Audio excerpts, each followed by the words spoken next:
aqui numa aula de física e com a revisão para você aplicar tanto no vestibular, tanto na sua prova. Nós vamos falar sobre grandezas vetoriais, consequentemente vetores. Definição de vetor. Vetor é representado por uma seta, representado por uma letrinha e tem uma setinha em cima, indicando que é um vetor.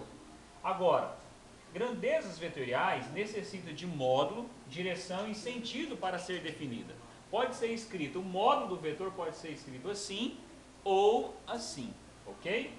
Uma grandeza vetorial, exemplo, força, velocidade, aceleração, são grandezas vetoriais.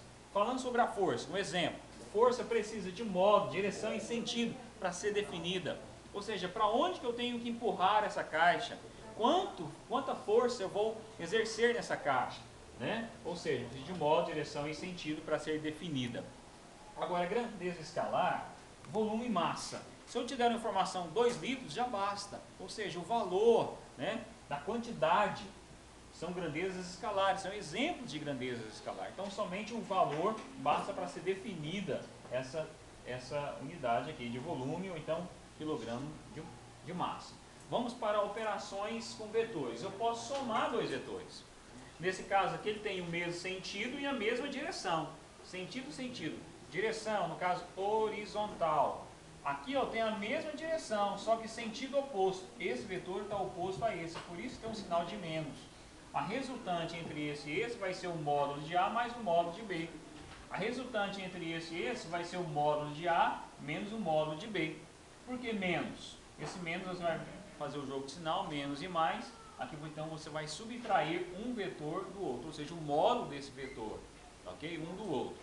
Agora, quando você tem vetores com um ângulo qualquer, seja um ângulo diferente de 90 ou seja um ângulo igual a 90, você vai aplicar uma regra semelhante, né, à regra dos cossenos, o teorema dos cossenos, semelhante. No caso aqui é mais. Nós explicamos porque o complemento do ângulo, né, o complemento desse ângulo aqui, certo?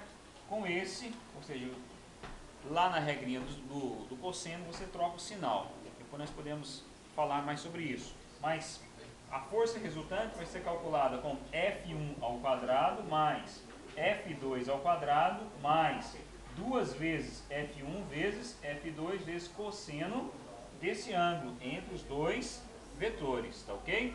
Nesse caso aqui você tem 2 vetores com ângulo de 90, cosseno de 90 é zero. Então vai sobrar aqui, ó, tudo vai ser zero, vai sobrar somente Pitágoras.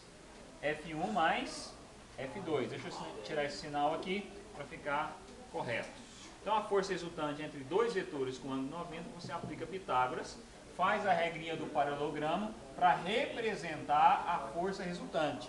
Aqui, ó, eu também fiz a regra do paralelogramo para representar a resultante. Passei uma paralela a esse vetor, passei uma paralela a esse vetor e peguei esse vértice a esse vértice, deu a resultante.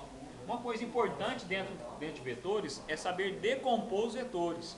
Quando você tem um vetor com uma certa inclinação, você passa, vamos dizer assim, lá na matemática, o eixo Y, o eixo X, você conhece lá, né? Então o que acontece? Eu posso projetar esse F na horizontal, chama componente horizontal, chamar de Fx. E posso representar também esse F em vertical, na componente vertical, Fy.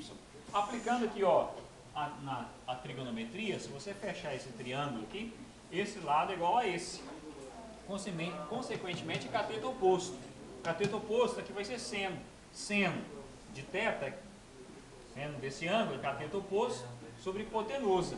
Fazendo a continha, você vai ter Fy igual a F vezes seno de θ para a componente vertical. E Fx, F vezes cosseno de θ para a componente horizontal. Fica aí a revisão com você. Um abraço, dedique-se a cada dia à física.